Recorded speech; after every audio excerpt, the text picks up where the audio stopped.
a postcard on my office desk said, "Treasure map to a better menopause." It was meant to give women hope and a guide map to transition a major phase in their lives with more ease and grace. I thought it was a viable message. Turns out, one day my male client walks in the door, sets his eyes on the postcard and says, "Oh my God, the word better and menopause shouldn't even be in the same sentence." Hi, my name is Alexandra Epple, and I support women to have a great experience through midlife and menopause. And today I want to talk to you about the impact that we have as women on our partnerships. Going back to my male client, I got really curious and I asked him, "Tell me more." Turns out that while his wife was going through menopause, he felt lonely, disconnected, sex deprived, intimacy robbed. There was just this general sense of lack of togetherness, of not being heard and being seen by his wife. And as you can imagine, that created a huge rift between him and his partner. So now that made me really curious, and I was wondering, wow, how many men are actually experiencing the same thing? So I asked around quite a bit, and one of the people I asked was my landlord. Of course, not because he was my landlord, but because I knew he had a wife who was going through menopause as well. And he just threw his hands up in the air and said, "Oh my God, I've just given up. I never know who to expect when I come home. Is it Mrs. Grumpy? Is it Mrs. Bitchy? Is it Mrs. Joyful, Mrs. Happy, Mrs. Groany? Who knows? And even if I did know, it might change 5 minutes later." His response to the whole thing was he was trying. He was trying to create a connection with his wife. He was trying to listen more, think about her needs, being more present for her. But he said the result wasn't really what he hoped for.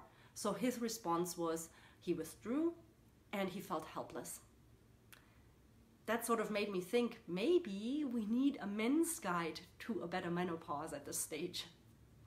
Anyway, setting that aside, what I wanted to illustrate with my point was that we can have a huge impact as women on our environment, on our partners, on our children, on our work, and our any relationship you can think of. And just to illustrate my point a little bit more, I want to read a poem for you that my male client wrote. He's a gifted poet, and I asked him to share with us how he felt when his wife was going through menopause in a poem. And here it goes. It's called "So Long Ago, Dreams of a Man." Just want you to know, I think of you each day. You're in my dreams, I touch you there.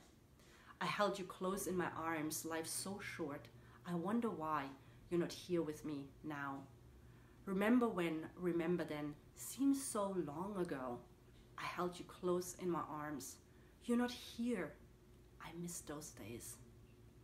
Remember when, remember then, seems so long ago. I look for you, but you're not here, and I feel so alone. I don't know about you, but every time I read this poem, I get chills all over my body.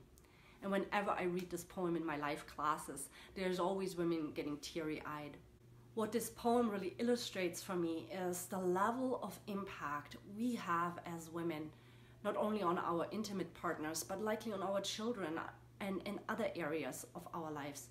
We can either create a hurricane or we can create heaven. So my question to you today is, what impact are you having on your relationships as you're going through the change? And what are you going to do about it? How are you going to create an amazing relationship with yourself, a skillful relationship with your body, so you can make the heavenly impact on your relationships that you're meant to make? This is Alexandra signing off. This is all I got for you today. Bye for now.